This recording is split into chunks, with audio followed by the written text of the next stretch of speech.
Hello friends, मैं अवनीश सिंह। हम अपने चैनल एएस एडू हब में पॉलिटी पढ़ रहे हैं और पॉलिटी में आज जो हमारा चैप्टर है वो है CAG, controller and Auditor general. Controller नहीं, कंट्रोलर।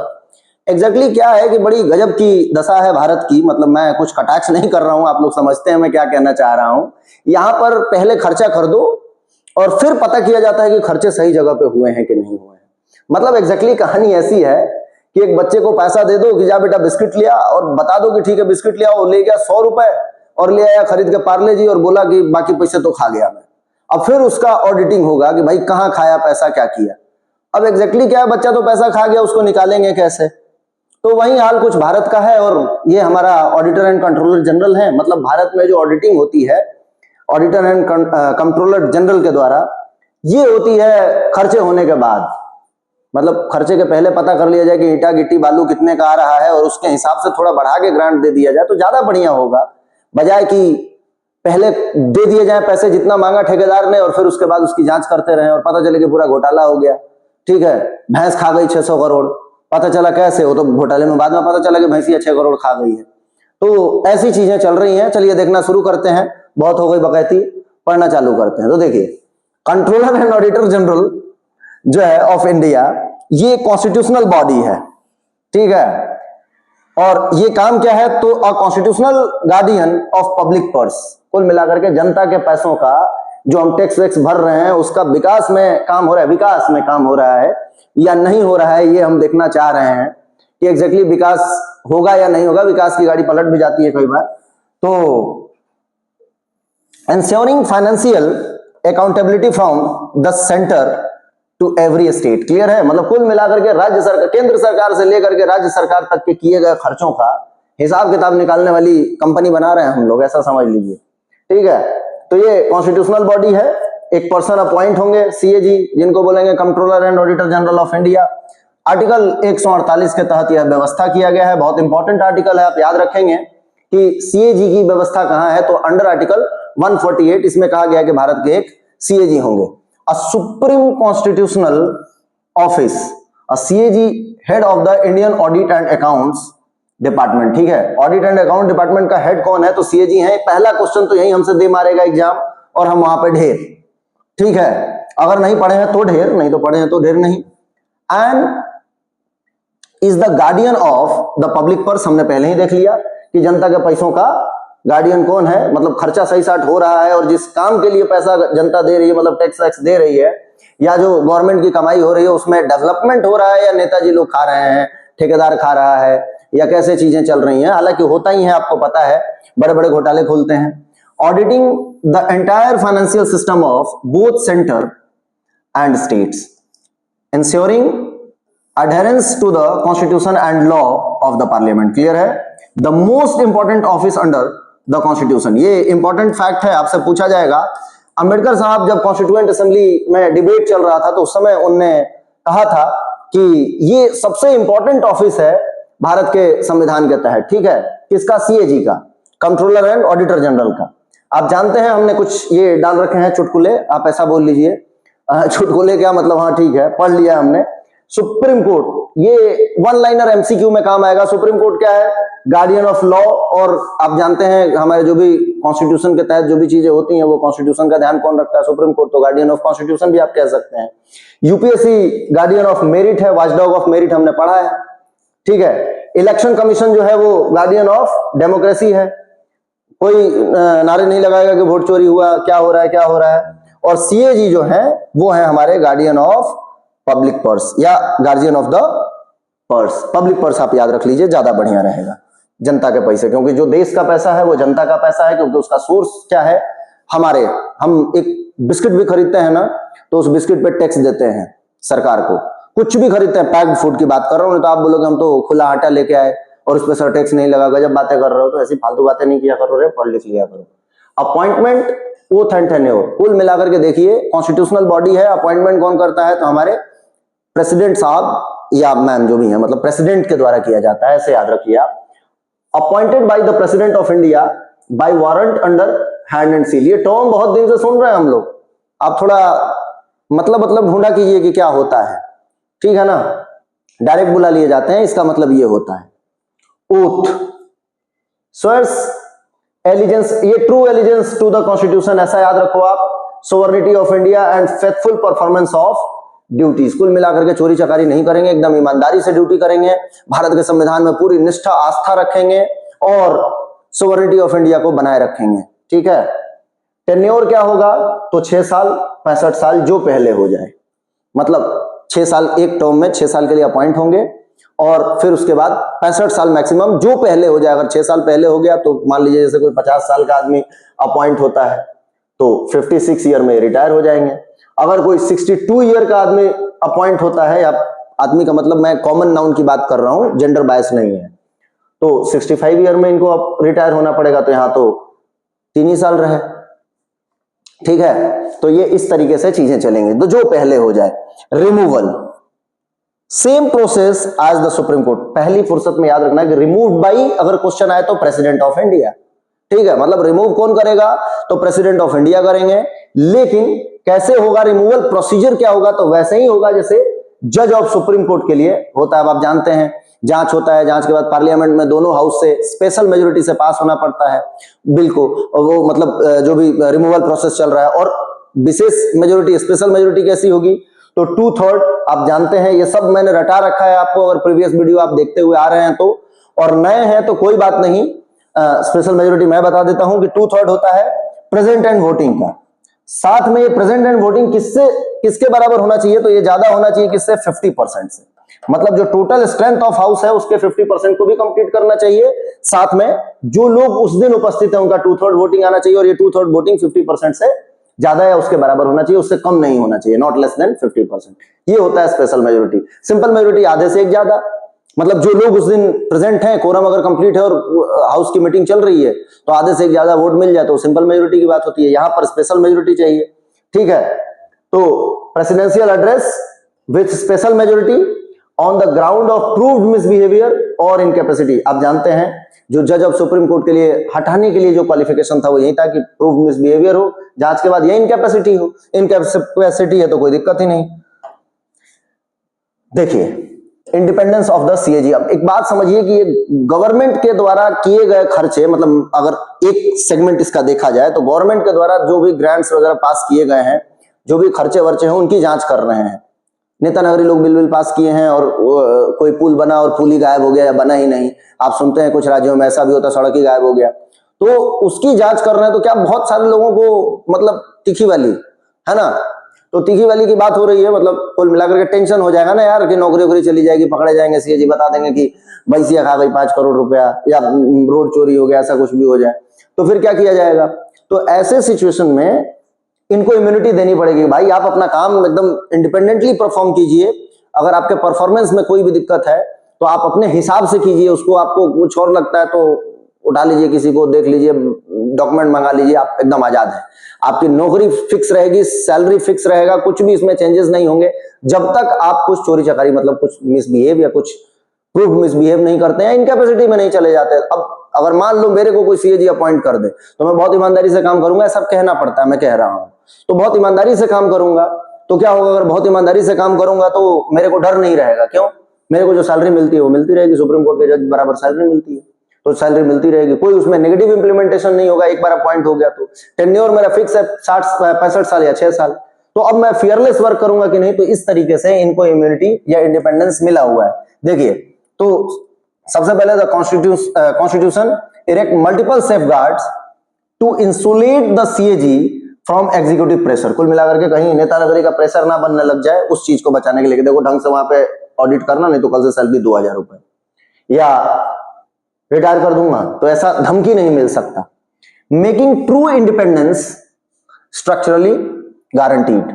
अब देखिए सिक्योरिटी ऑफ टेन्योर मैंने बोल दिया 6 साल और 65 साल, और हटेंगे तो सिर्फ उसी बेस पे हटेंगे जिस बेस पे सुप्रीम कोर्ट के जजेस को रिमूव किया जाता है। ये पढ़ने की जरूरत नहीं है, आप पढ़ लेना। पार्लियामेंट डिटरमाइंड सैलरी, कुल मिलाकर के इनका जो सैलरी है वो पार्लियामेंट के द्वारा डिटरमाइन किया जाता है, और वो किसके बराबर होता है, तो वो सुप्रीम कोर्ट के जजेस के बराबर होता है। और एक बार अगर अपॉइंट हो गए तो इनके सैलरी में कोई नेगेटिव इंप्लीमेंटेशन नहीं किया जाएगा, सैलरी नहीं, अलाउंसेस में भी, एक्सपेंसेस में भी, ये ध्यान रखिए। तो देखिए salary equal to the supreme court जजेस service condition can not be alter to his disadvantage after appointment. Clear है। अपॉइंटमेंट के बाद कुछ भी नहीं। किसके बराबर होता है? तो सुप्रीम कोर्ट के जज के बराबर होता है। कौन डिसाइड करता है? पार्लियामेंट करता है। प्रेसिडेंट मत लगा देना एग्जाम में, नहीं तो एक नंबर खो दोगे, फिर उसके बाद पता नहीं क्या होगा। आपको भी पता है कि क्या होगा। एटी कटी again try keep trying. No further office. अब देखो सीएजी हैं, इतने बड़े पोस्ट पे हैं, Controller and Auditor General of India, sorry. और इनको अगर मान लो 6 साल के लिए आए हैं और कहीं ऑडिट करने गए, कोई बोल दिया कि गवर्नमेंट जॉब दे देंगे, ऐसा कर देंगे, कोई लालच दे दिया कुछ भी, तो पहली बात कि इनको बार्ज करो ऐसी कोई भी नौकरी से, तो बार्ज कर दिया गया। No further office, not eligible for any office under union और state government after retirement. Retire होने के बाद ये कोई भी ऑफिस होल्ड नहीं कर सकते अंडर स्टेट गवर्नमेंट और यूनियन गवर्नमेंट। केंद्र सरकार और राज्य सरकार के तहत ये कोई भी नौकरी नहीं कर सकते, कोई भी जॉब नहीं कर सकते। चार्ज एक्सपेंडिचर, कुल मिलाकर के इनके जो भी एक्सपेंडिचर है, सैलरी अलाउंसेस है, वो सब कंसोलिडेटेड फंड ऑफ इंडिया पे चार्ज किया जाता है। तो देखिए, administrative expenses of the CAG office are charge on the Consolidated Fund of India, not subject to parliamentary vote. आप जानते हैं ऐसा कोई भी चीज जो कंसोलिडेटेड फंड पे चार्ज है और फिक्स है, तो उस पे वोट नहीं होता पार्लियामेंट में। तो ये चीज थोड़ा याद रख लेना, कई बार हमने डिस्कस किया है, ये कोई नया बात नहीं है। चलिए, duties and power, article 149 article important है। जो लोग 1 डे की तैयारी कर रहे हैं, यूपीएससी वाले भी याद रख लें तो काम चल जाएगा, नहीं रखें तो भी चल जाएगा। लेकिन अगर जो 1 डे की तैयारी कर रहा है, sub inspector, PSC, PCS, SSC, उनको बहुत अच्छे से आर्टिकल याद करना चाहिए, क्योंकि आपका जो जीवन टिका है ना, वो फैक्ट पे टिका हुआ है, कॉन्सेप्ट पे थोड़ा कम है। ठीक है, तो CAG duty power and condition of service act 1971 याद रखना बहुत अच्छे से। पार्लियामेंट ने एक लॉ बनाया था और पार्लियामेंट के लॉ के तहत इनके काम, मतलब कॉन्स्टिट्यूशन के साथ साथ पार्लियामेंट के लॉ भी इनके कुछ पावर ड्यूटीज को डिफाइन करते हैं। ये याद रखना, दोनों दो बातें हो रही हैं यहां पर। तो सीएजी का कौन सा एक्ट चल रहा है? 1971 का एक्ट चल रहा है, जो पावर फंक्शन एंड ड्यूटीज को बताता है। क्या है नाम? तो CAG duties power and condition of service act 1971 याद रख लेना। रिपीट कर रहा हूं, सीएजी एक्ट 1971, बीच में पावर फंक्शन ड्यूटी लगाई है तो वो याद रखेंगे आप। ठीक है, what is the CAG, what the CAG audit, क्या क्या ऑडिट कर सकते हैं ये? तो देखिए, consolidated fund, union, state and union territories. Consolidated fund से जो भी चीजें पैसे गए हैं, जो भी खर्चे हुए हैं, चाहे वो केंद्र सरकार के द्वारा हो या केंद्र सरकार के लिए हो, या वो राज्य सरकार के खर्चे हो, मतलब कंसोलिडेटेड फंड से जाता है ना खर्चा, या वो केंद्र शासित प्रदेश का हो, ये तीनों का जांच कर सकते हैं, ये याद रखना आप। साथ में कंटीजेंसी फंड। अब कंसोलिडेटेड फंड, कंटीजेंसी फंड में आप लोगों को डाउट रहता है, पूछेंगे कि ये क्या है। तो कंसोलिडेटेड फंड क्या है? आप जानते हैं, भारत की संचित निधि है। कंटीजेंसी फंड जो है ना, यह वो मम्मी का डब्बा है, आप ऐसा समझ लीजिए, इमरजेंसी में यूज किया जाएगा। आपसे क्वेश्चन पूछा जाता है कि कंसोलिडेटेड फंड और कंटीजेंसी फंड क्या है। कंसोलिडेटेड फंड के लिए जो आर्टिकल है वो है यहां पर, हालांकि आपको नहीं बताना चाहिए पर ठीक है, 266 याद रखेंगे आप। कंसोलिडेटेड फंड के लिए क्या है? 266, और कंटीजेंसी फंड का जो आर्टिकल है वो 267। ठीक है, और उसी का जो क्लॉज 2 है वो बताता है public account, centre and state. Clear है? ये दोनों के होते हैं, कंटीजेंसी फंड और कंसोलिडेटेड फंड। तो ये आप याद रखेंगे कि कंटीजेंसी फंड अगर किसी इमरजेंसी फंड का यूज किया गया है, राज्य और केंद्र कहीं भी, तो उसका भी जांच कर सकते हैं, ये याद रखेंगे आप। ये आर्टिकल थोड़ा इंपॉर्टेंट है इसलिए मैंने लिख दिया, हालांकि बताना नहीं चाहिए था। थोड़ा मेहनत करने के लिए काम देना पड़ता है बच्चों को। ठीक है, कई बार मैं ऐसा करता हूं कि कोई ऐसी टॉपिक जो मेन है, और जो कहता हूं ना कि आपका होमवर्क है, छोड़ा मत करो, अच्छे से पढ़ लिया करो। आज क्लास में बच्चे रो रहे थे कि सर आपने ये चीज नहीं बताया और वो कर दिया। तो बताता तो सब हूं, कुछ चीज अगर बोल रहा हूं कि होमवर्क है तो थोड़ा खोजो ना, उससे मैं चाहता हूं कि उससे रिलेटेड 2-4 चीजें आप और सीख लो, इसलिए छोड़ता हूं। चलिए, government department, trading, manufacturing, profit, loss account, कुल मिलाकर के गवर्नमेंट डिपार्टमेंट के जो भी ट्रेडिंग है, मैन्युफैक्चरिंग है, प्रॉफिट लॉस है, वो सबके अकाउंट की जांच कर सकते हैं ये खर्चे वर्चे होने के बाद। क्या गजब की बात है। बॉडीज फंडेड बाई गवर्नमेंट, कुल मिलाकर के भाई किसी के पर्सनल खर्चे को क्यों जांचने जाएंगे, तो हर वो बॉडी जो गवर्नमेंट फंडिंग से चल रही है उसकी जांच कर सकते हैं ये। जैसे सब्सटेंशली फाइनेंस बाई सेंट्रल और स्टेट रेवेन्यूज। क्लियर है? तो याद रखेंगे। एडिशनल ऑडिट मैंडेट्स क्या है भाई? तो गवर्नमेंट रेवेन्यूज, भाई सरकार कहां कहां से पैसे जनरेट कर रही है और उसका सही साट व्यवस्था है या रास्ते में ही गायब कर दिया जा रहा है। असेसमेंट, कलेक्शन एंड एलोकेशन, कुल मिलाकर पैसा कहां से आया, कैसे आया और किस जगह पे उसको रखा गया। ऐसा तो नहीं कि नेताजी के घर पहुंच गया, है ना। Stores and stock of stock of all government offices, clear है, गवर्नमेंट कंपनीज पर company act, as per company act है, ये थोड़ा सही कर लेना कि एज पर कंपनी एक्ट। तो गवर्नमेंट कंपनीज जो भी हैं, जैसे बेल सेल गेल हो गई, या गवर्नमेंट का कोई ऐसा उपक्रम हो गया जिसका ऑडिट करना है, तो ये कर सकते हैं। हाँ, कुछ ऑडिट ऐसे हैं जो गवर्नमेंट प्राइवेटली करवाती है, तो आप ये भी ध्यान रखना, वो सीएजी से थोड़ा अलग मैटर है, हम देखेंगे। Statutory corporations and body on request of president और गवर्नर, कोई ऐसी स्टैट्यूटरी बॉडी है या कोई ऐसी संस्थान है जिसको पार्लियामेंट या स्टेट के लेजिस्लेचर के लॉ के द्वारा बनाया गया है, और अगर प्रेसिडेंट चाहे तो रिक्वेस्ट कर दें कि भाई ये आप जाकर के जरा जांच कर लेना, यहाँ पर क्या खर्चे हुए हैं, कैसे हुए हैं, सही साठ हुए हैं कि नहीं, या गवर्नर डिमांड कर दें तो भी ये जाकर के उसकी जांच कर सकते हैं। थोड़ा याद रख लेना, इंपॉर्टेंट है, एग्जाम में पूछा जाएगा कि क्या स्टेट स्टैट्यूटरी कॉर्पोरेशंस का जांच कर सकते हैं, तो गवर्नमेंट के कोई भी उपक्रम जो लॉ से बनाए गए उनका जांच कर सकते हैं। Power of the CAG during audit, अब एक लाइन में याद रखना कि पावर ऑफ सीएजी क्या है, तरीका इनका होगा, कोई भी डॉक्यूमेंट मांग सकते हैं, किसी से भी क्वेश्चन कर सकते हैं, ठीक है, और जांच का जो पैरामीटर है वो ये अपना तय करेंगे। ऐसा नहीं है कि आप जो कहिएगा कि यही डॉक्यूमेंट आप चेक कीजिए तो करेंगे, ऐसा नहीं है भाई, जांच हो रहा है तो जांच हो रहा है, तो वो अपने हिसाब से जांच करेंगे। तो देखिए,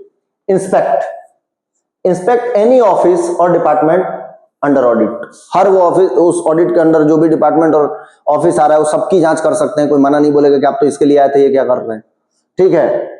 examine, scrutinise all transactions and financial record, कुल मिलाकर के सबका छानबीन होगा कि कहां पे पैसा आया, आवत जावत की जांच होगी, ऐसा समझ लीजिए। फाइनेंशियल रिकॉर्ड पूरा देखा जाएगा। Question officials responsible for financial decision, अब ऐसा नहीं कि बेचारे प्यून को बुला करके पूछने लगा, बता रहे तेरा क्या काम है, या बताओ भाई तुम्हारा क्या काम है, ऐसा नहीं। जो उस फाइनेंशियल जो भी डिसीजन है या जो भी फाइनेंशियल काम हुए हैं उनसे रिलेटेड जो भी पर्सन है उनको बुला करके क्वेश्चन कर सकते हैं, उनको आंसर देना होगा, वो ये नहीं बोलेंगे कि हमें क्या पता, ठीक है। Call for records, demand document, records and paper as requested, clear है। जो भी उनको जरूरत है उसके रिकॉर्ड, डॉक्यूमेंट सारे मंगा करके उसकी जांच वांच करेंगे, देखेंगे कि सब सही साथ मिल रहा है कि नहीं मिल रहा है। Decide scope, determine the extent and manner of audit independently, कुल मिलाकर के अभी क्या तरीका होगा ऑडिट का, कैसे किया जाएगा, कब होगा, कहां होगा, क्यों होगा, ये इनके ऊपर है। इसमें सीएजी के काम में कोई इंटरप्ट नहीं करेगा, वो अपने हिसाब से काम करेंगे, याद रखिएगा। चीजें बहुत लेंदी नहीं बना रहा हूं, थोड़ा सा सिंपल खींच रहा हूं, क्योंकि देखिए बहुत सारी चीजें पढ़नी होती हैं आपको, और मैं फालतू के किस्से कहानियां सुनाने लग जाऊंगा तो मेरे को लगता है आपका भी टाइम खराब होगा, मेरे को तो मजा ही आएगा, मेरा तो वॉच और बढ़ेगा। तो मैं वो ना चाहते हुए आपको फालतू बकैतीबाजी में ना फंसाते हुए टू द पॉइंट पढ़ाने की कोशिश करता हूं। अगर आप चाहते हैं बकैतीबाजी सुनने तो ठीक है, वो भी शुरू कर दूंगा, बता देना कमेंट, ठीक है। एडवाइजरी एंड रिपोर्टिंग फंक्शन, अब देखो कुल मिलाकर के एडवाइजरी रोल क्या है, तो जो भी इनके एडवाइस होंगे वो ये किसको देते हैं, प्रेसिडेंट को देते हैं, किसके मैटर में, यूनियन गवर्नमेंट के मैटर में, और स्टेट के मैटर में गवर्नर को देंगे, आर्टिकल अंडर आर्टिकल 150। तो आर्टिकल इंपॉर्टेंट है, एडवाइजरी आर्टिकल है ये, रिपोर्ट्स के लिए अलग आर्टिकल है, ये ध्यान रखना। तो एडवाइस और रिपोर्ट को एक मत कर देना आप, थोड़ा ध्यान रख लेना। आर्टिकल 150 और 151 दो अलग अलग आर्टिकल हैं, हम 150 की बात कर रहे हैं, ठीक है। तो advice the president on the form account of the union and state under article 150, ठीक है। रिपोर्ट सबमिशन, तो ये यूनियन गवर्नमेंट की रिपोर्ट किसको देते हैं, प्रेसिडेंट को, आर्टिकल 151 याद रख लो। और प्रेसिडेंट रखते हैं पार्लियामेंट में, और फिर पार्लियामेंट की जो हमारी पब्लिक अकाउंट कमिटीज हैं, ये पब्लिक अकाउंट कमेटी जांच करेगी इसकी, ठीक है, ये कहां तक सही है क्या है, और उस पर डिबेट डिस्कस होगा। स्टेट का रिपोर्ट किसको जाएगा, गवर्नर को, और गवर्नर कहां रखेंगे, स्टेट लेजिस्लेचर में, और फिर वहां भी जो स्टेट की पब्लिक अकाउंट कमेटी होगी वो जांच करेगी, मतलब राज्य स्तर पे राज्य में जांच होगा, केंद्र स्तर पे केंद्र में जांच होगा। केंद्र का रिपोर्ट किसको देंगे, सुप्रीम कमांडर प्रेसिडेंट को, प्रेसिडेंट रखवाएंगे पार्लियामेंट में। स्टेट के जो भी रिकमेंडेशंस हैं या जो भी रिपोर्ट्स हैं वो किसको देंगे, तो ये देंगे गवर्नर को, और वो रिपोर्ट कहां रखा जाएगा, स्टेट लेजिस्लेचर में रखा जाएगा, और वहां पर फिर उस पर डिबेट डिस्कस होगा, ठीक है। 3 तरह के ऑडिट करते हैं, ये पूरा डिटेल ना भी पढ़ो, आप इतना याद रख लो, appropriation account report, finance account report and public undertaking reports. इतना अगर पढ़ लोगे तो भी काम हो जाएगा, ये पढ़ने की जरूरत नहीं है आपको, मतलब टाइम वेस्ट ना करना हो तो इतने पे भी अगर 3 पॉइंट याद रख लो, मेंस लिख रहे हो और तीनों पॉइंट को डिटेल कर दोगे 2-2 लाइन में तो हो जाएगा। और अगर करना ही चाहते हो तो देखो, checks if expenditure matches parliamentary grants, कुल मिलाकर के पार्लियामेंट्री ग्रांट्स के हिसाब से, मतलब पार्लियामेंट ने जो ग्रांट्स दिए थे, मतलब जो अप्रूव किए थे पैसे, उनके हिसाब से ये खर्चे हुए हैं या चीजें हुई हैं या नहीं हुई हैं, ठीक है। Present receipt and disbursement of the government, clear है। तीसरा क्या है, audit performance of government owned enterprises, कुल मिलाकर के सरकार की जो कंपनियां हैं उनको देखना, गवर्नमेंट एंटरप्राइजेस जो भी हैं उनका ऑडिट करना और देखना, ठीक है। All 3 reports are examined by the public account committee of parliament. आपको मैंने पहले ही बता दिया कि ये रिपोर्ट तीनों बना करके प्रेसिडेंट को दे देंगे और फिर वहां पे पब्लिक अकाउंट कमेटी का, तो आपसे पूछा जाएगा क्वेश्चन कि पार्लियामेंट में किस कमेटी के द्वारा सीएजी के रिपोर्ट का जांच वांच किया जाता है, तो ये कौन करता है, PAC, public account committee, clear है, याद रखेंगे आप, काम हो जाएगा इतने से। Role, the role of CAG in democratic accountability, ensuring every rupee of public money is legally spent, properly accounted for and used for its intended purpose, clear है। कुल मिलाकर के पब्लिक अकाउंट कमेटी के द्वारा जांच किया जाएगा और ये बोल रहे हैं कि जो भी पब्लिक मनी है, पब्लिक जो जनता का पैसा है, वो सही जगह पे लगाया गया है या उसको खा गए नेता लोग, ठीक है। ये चीजों का जांच करना कुल मिलाकर के, बहुत टफ चीजें नहीं है, थोड़ी आसान सी हैं, पढ़ लो थोड़ा बहुत, ठीक है। Executive accountability, keep the executive answerable to parliament in all financial matter, clear है। कुल मिलाकर के क्या होगा कि यह पूछा जाएगा कि कार्यपालिका के हिसाब से चीजें हैं कि नहीं और हमारे विधायिका के हिसाब से है कि नहीं। तो लेजिस्लेचर की बात करेंगे तो ये विधायिका की बात कर रहा है कि विधायिका के तहत हुआ है या मतलब विधायिका के निरीक्षण में खर्चा हुआ है या नहीं हुआ है, उन चीजों की बात हम कर रहे हैं। Provides parliament the independent information it need to scrutinize government spending, clear है। ये मेरे को नहीं लगता कि इसको बहुत डिटेल करने की जरूरत है, आप समझ रहे होंगे, और अगर डिटेल की जरूरत है तो फिर दिक्कत है मेरे हिसाब से एग्जाम में। कॉन्स्टिट्यूशनल कंप्लायंस, संवैधानिक तरीके से खर्चा हुआ है कि नहीं, आप ऐसा समझ लीजिए, या संवैधानिक तरीके से चीजें चल रही हैं कि नहीं चल रही हैं, ये आप समझ लीजिए। देखिए, verifies that the public expenditure confirms that the constitutional and law of parliament, clear है। कॉन्स्टिट्यूशन और एंड लॉ ऑफ पार्लियामेंट, कुल मिलाकर के संवैधानिक तरीके से या लीगल तरीके से चल रहा है या नहीं चल रहा है चीजें, उसकी बात कर रहे हैं हम लोग। अब देखिए, type of audit conduct by CAG, compliance audit, propriety audits and performance audit, clear है। देखिए, performance audit is particularly significant, it goes beyond mere legibility to assess whether government programs actually achieve their intended outcomes। कुल मिलाकर के सरकार के द्वारा किए गए काम, गवर्नमेंट के जो प्रोग्राम्स हैं वो सही चले हैं या नहीं चले हैं। अगर नहीं चले हैं तो भाई क्यों नहीं चले हैं, उसको जवाब देना पड़ेगा। फिर पब्लिक अकाउंट कमेटी जो है वहां पे पीएससी वो क्वेश्चन करेगी। सीएजी का रिपोर्ट जो आता है वो पब्लिश भी किया जा सकता है गवर्नमेंट के द्वारा, तो ये लफड़ा हो जाएगा। तो 3 तरह का, ये मेंस के लिए है, जो प्री पढ़ रहे हैं उनके लिए नहीं है भाई। कंप्लायंस ऑडिट, प्रोप्राइटी ऑडिट और ये परफॉर्मेंस ऑडिट, 3 तरह का ऑडिट होता है कि सही परफॉर्मेंस हो रहा है कि नहीं, जो चीजें लगी हैं वो सही चल रही हैं कि नहीं, क्या खर्चे सही जगह पे हुए कि नहीं, ये 3 तरह की बातें की जा रही हैं। थोड़ा ध्यान रख लीजिए, बहुत उल्टा सीधा नहीं है। मेंस के लिए है वो, मतलब कुल मिलाकर के प्रीलिम्स के लिए तो काम का नहीं है मेरे हिसाब से। आपको इतना याद हो जाए कि आर्टिकल्स क्या हैं और कौन अपॉइंट करता है, इनके काम क्या हैं वो, और क्रिटिसिज्म थोड़ा बहुत देख लेना, वो क्वेश्चन पूछा जाएगा। लिमिटेशंस ऑफ द सीएजी, तो despite its constitutional status, the CAG's role in India that of an auditor general, not true controller। कुल मिलाकर के कहाँ नियंत्रण कर रहे हैं बेचारा, नियंत्रण तो कर ही नहीं पा रहे हैं, वो सिर्फ ऑडिट करके बता रहे हैं कि इधर घोटाला, उधर घोटाला, उधर घोटाला। कंट्रोलर तो तब कहलाते जब खर्चा होने के पहले ही बता देते कि भाई सुनो ये ज्यादा मांग रहा है, लेके खा जाएगा, फालतू दे रहे हो तो। भैंस 600 करोड़ नहीं खाएगी, रोड 5 लाख करोड़ में नहीं बनेगा, इतने में ही बन जाएगा, किसी दूसरे ठेकेदार को हायर कर लो, नेताजी का इसमें अपना हिस्सा है। तो ये चीजें ऐसी हैं, मेरे को लगता है कि पहले जांच होनी चाहिए। विदेशों में ऐसा होता है, आप पता करो किस कंट्री में या कौन कौन सी कंट्री में पहले ऑडिट होता है देन आफ्टर ग्रांट्स दिए जाते हैं। जैसे मान लो ये तो मेरे को लगता है कि अपने घर में भी होता है, पता नहीं ये लोग, मैं कुछ बोलना नहीं चाह रहा हूं पर आप समझ रहे होंगे मेरी फीलिंग क्या है। एग्जैक्टली क्या है कि आप घर में भी जाते हो कि पिताजी आज मैं क्या साइकिल खरीदना चाहता हूं, बोले कि किसकी साइकिल, तो मैं आज ले आऊंगा कोई एक कंपनी एक्स की साइकिल, तो पिताजी बोलते ठीक है बेटा कितने का, बोले 2 लाख रुपए की साइकिल। हाँ 2 लाख रुपए की साइकिल, रुक रुक रुक, 2 साइकिल वाले के यहाँ जाते हैं, पता करते हैं, 4 लोगों से पूछ लेते हैं, फिर पकड़ के 2-4 धापड़ देंगे मेरे जैसे पिता होंगे तो झूठ बोल रहा है, 5,000 की साइकिल आती है, 10,000 की साइकिल आती है, ऐसा कुछ। तो भाई पहले पता कर लो फिर उसके बाद पैसे दो, पहले ही ऑडिट कर लो ना कि कितने का मसाला आ रहा है, कितने का मटेरियल आ रहा है, कितने का क्या आ रहा है।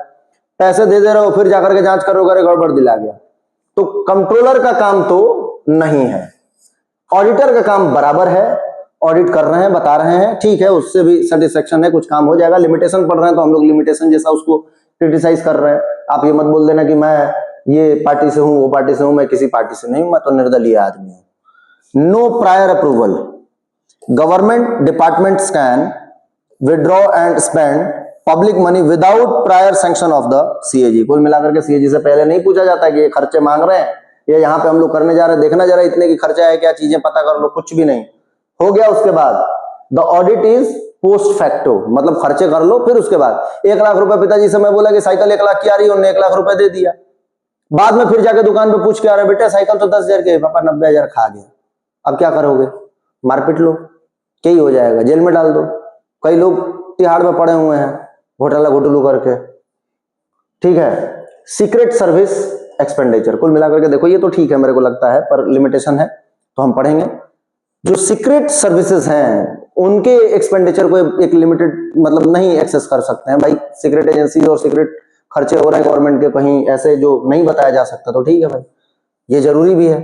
CAG can not demand detailed documents, must accept a certificate from the competent authority, limiting scrutiny of sensitive spendings. Clear है, इनको पहले मांगना पड़ेगा उस डिपार्टमेंट से जो सेंसिटिव डिपार्टमेंट है, अगर वो कहते हैं तो ही, नहीं तो अदरवाइज ये नहीं कर पाएंगे उसके खर्चे। ये ठीक भी है, मेरे को लगता है ये जरूरी है, क्योंकि कुछ ऐसे सेंसिटिव मैटर होते हैं हमारे देश के जिनके खर्चे हम नहीं बता सकते कि हम अपने इस चीज पे कितना खर्चा लगा। जैसे मान लो स्पाईगिरी हो गया या कोई ऐसा काम हो गया तो उसके हम खर्चा नहीं बताना चाह रहे हैं, तो हम नहीं बताएंगे, क्यों बताएंगे भाई, उससे दिक्कत हो सकता है।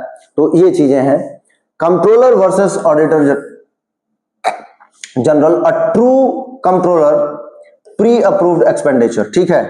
In India CAG only audits after money has been spend. Clear है, meaning financial irregularities are identified retrospectively, not prevented in advance। Clear है, रेट्रोस्पेक्टिवली मतलब खर्चा होने के बाद जांच होगा, पहले कोई उसको प्रिवेंट नहीं किया जा रहा है। जैसे मैंने अभी साइकिल की बात कही, या ऐसा कुछ भी हो सकता है और फिर बच्चे खर्चे कर देते हैं। वैसे ही सीएजी एंड पब्लिक कॉर्पोरेशंस। अब देखिए पब्लिक कॉर्पोरेशंस में 2 बातें हैं, एक तो डायरेक्ट सीएजी के कंट्रोल में हो, एक सीएजी के कोलैबोरेशन में हो, और एक डायरेक्ट ऑडिट किसी प्राइवेट बॉडी से गवर्नमेंट करवा रही हो। ये तीनों चीजें हो सकती हैं, वहां पे थोड़ा सा लिमिटेशन है, तो आप पढ़ लेना, मैं रीड कर देता हूं, बहुत वो नहीं है, 3 बातें वही जो मैंने बोला। फुल्ली ऑडिटेड बाई सीएजी, मतलब जिसका पूरा कंट्रोल किसके पास है, सीएजी के पास है। शेयर्ड ऑडिट, ठीक है। और तीसरा क्या है, प्राइवेट ऑडिटर्स ओनली, मतलब ये कोई प्राइवेट ऑडिटर्स के द्वारा ही ऑडिट किया जा रहा है, इसमें सीएजी का कोई इंटरफेरेंस नहीं होगा। ये 3 तरह की बातें हैं। देखिए corporations where statute mandates complete CAG audit, तो ये पूरा सीएजी की वो कंपनी जो पूरा सीएजी ऑडिट करते हैं। Audited primarily by private auditors appointed by the government in consultation with CAG, मतलब कुछ ऐसी जगह है जहां पर कोई और प्राइवेट कंपनीज को वो कर दिया गया, किसके कंसल्टेशन से, सीएजी के कंसल्टेशन से।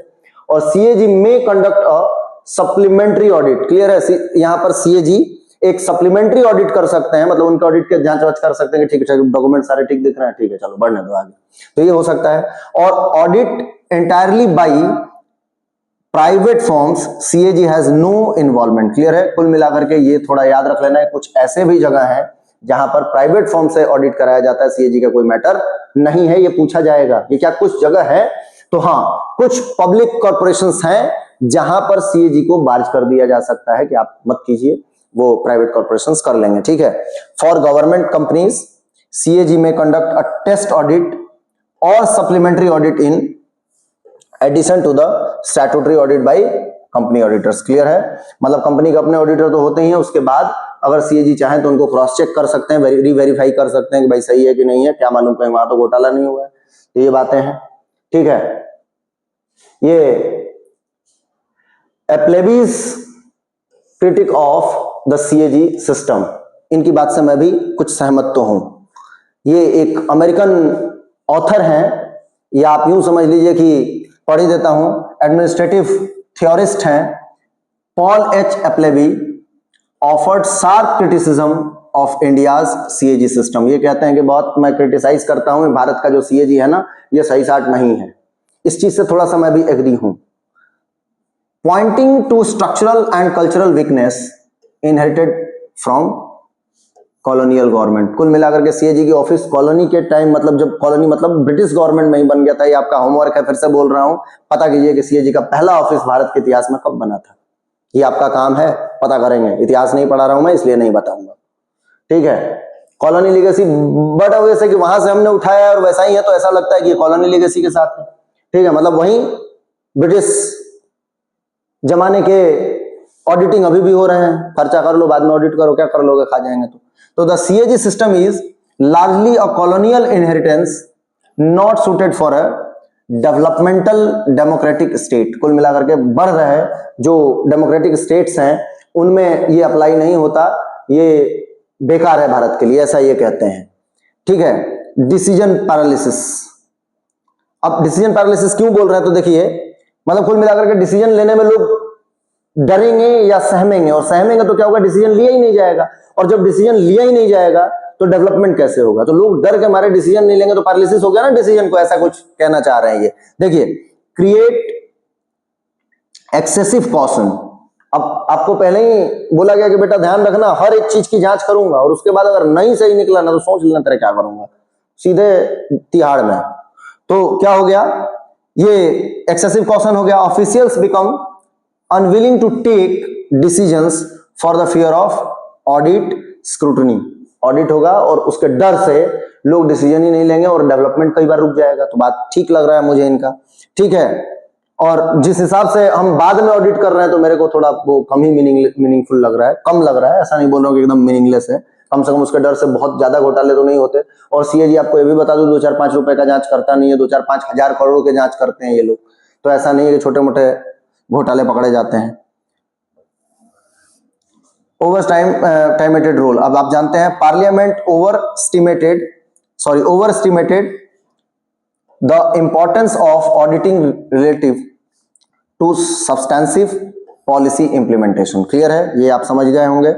नैरो एक्सपर्टाइज, कुल मिलाकर के जो ऑडिटर जनरल हैं उनको हर चीज की बहुत स्पेसिफिक एक्सपर्टाइज तो नहीं है। देखिए, auditors lack deep knowledge of administration, department secretaries, understand departmental realities far better. Clear है। तो कुल मिलाकर के उनको एडमिनिस्ट्रेशन का तो नॉलेज बहुत नहीं है, तो हो सकता है कि उनसे कहीं चूक हो, या मतलब सही नहीं कर पाए वो, या उस हद तक वो सोच ही नहीं पाए जिस हद तक एडमिनिस्ट्रेशन के लोग सोच रहे हैं।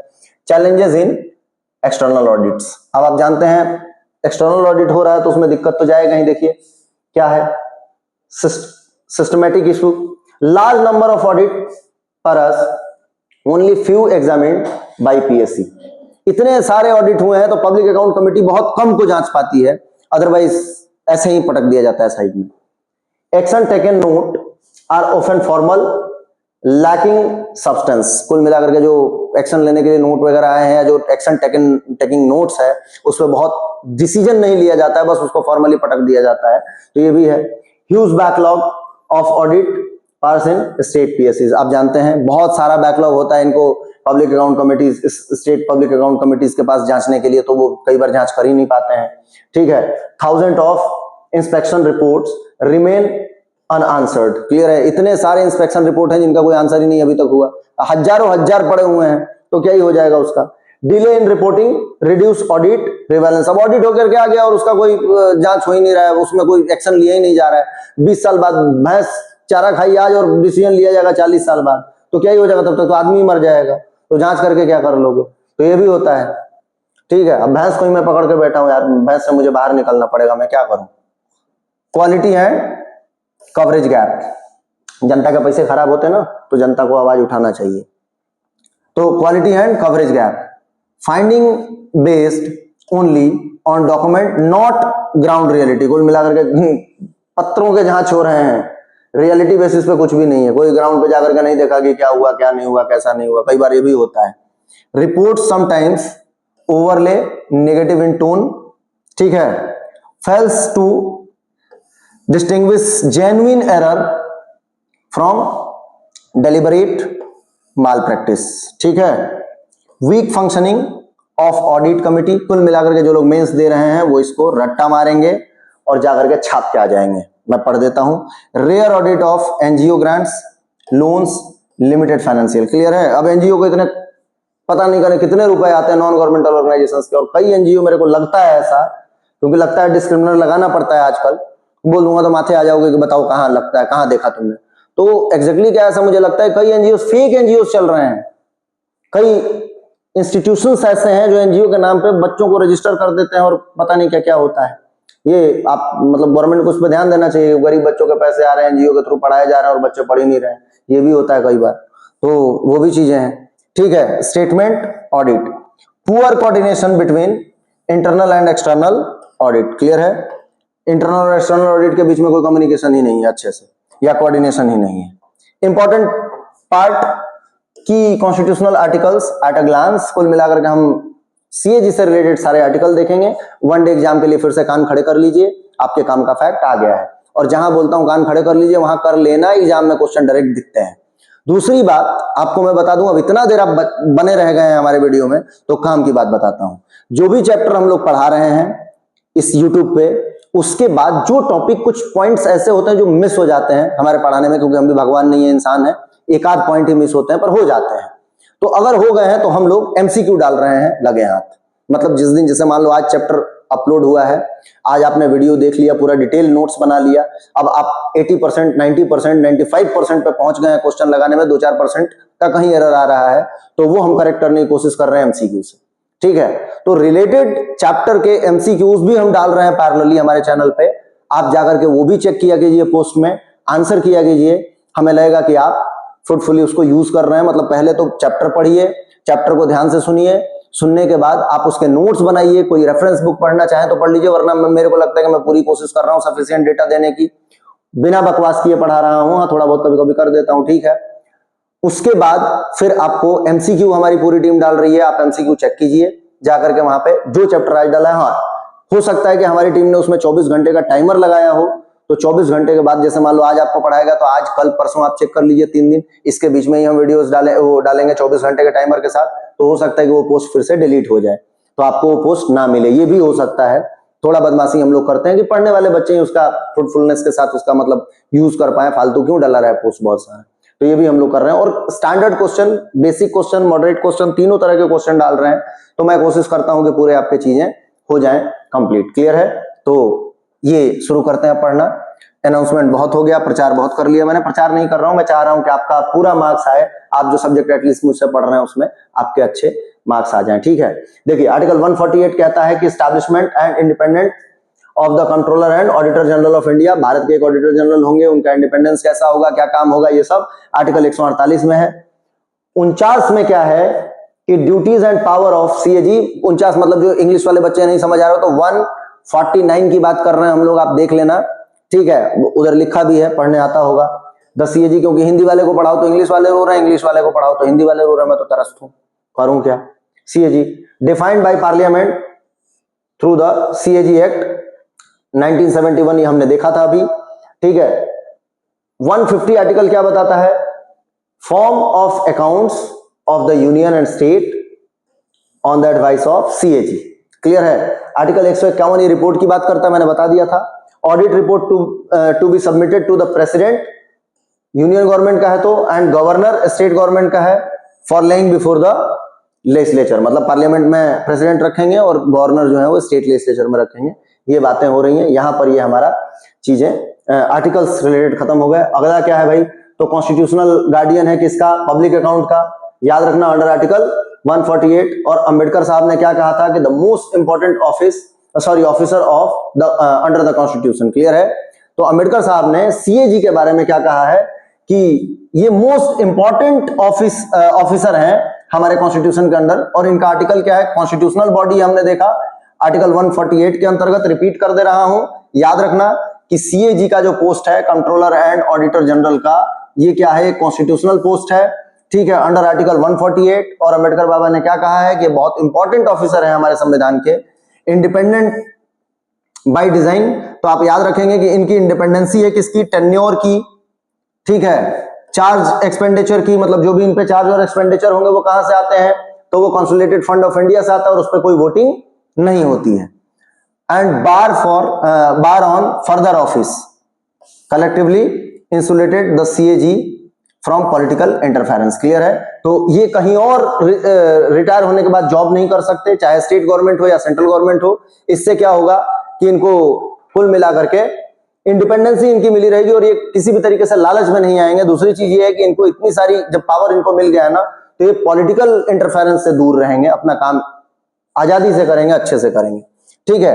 Post facto auditor, not controller, कुल मिलाकर के बता ही दिया हूं मैं। India CAG audits after expenditure, मैंने बता दिया है कि इंडिया के जो सीएजी हैं वो पहले खर्चे हो जाते हैं, उसके बाद जाते हैं कागज डंडा लेके ढूंढने कि भाई कहां कहां खर्चा हुआ, क्या हुआ। ठीक है? It does not exercise prior financial control. Clear है? कुल मिलाकर के कंट्रोलर नहीं रहे, ऑडिटर जनरल जरूर हैं, ऐसा कह सकते हो आप, क्रिटिसाइज अगर करना हो तो। Which remains a structural limitation. Clear है? ये इनको एक लिमिटेशन दे देता है। Reform imperative, ARC recommendations and Appleby जो हैं, Appleby's critic together highlight the need for modernisation of audit process to enhance relevance and impact. कुल मिलाकर के ये है कि इनके ऑडिटिंग को थोड़ा एनहांस करने की जरूरत है, तरीके बदलने की जरूरत है। वो अंग्रेजों वाला तरीका हम लेके घूम रहे हैं कि पहले खर्चा हो रहा है बाद में जांच हो रहा है, तो उसको दोनों लोग कह रहे हैं। अमेरिकन फिलोसोफर है, अभी हमने देखा था, और ARC रिपोर्ट आप जानते हैं जो आया था, तो इन दोनों लोगों ने ये कहा है कि इसको अपडेट करने की जरूरत है, चेंज करने की जरूरत है, वो तरीका सही नहीं चल रहा है। यहां पर ये हमारा चैप्टर कंप्लीट होता है। मैं उम्मीद करता हूं कि आपको सीएजी समझ आया होगा। तब तक के लिए थैंक यू, बने रहिए, MCQ लगाते रहिए।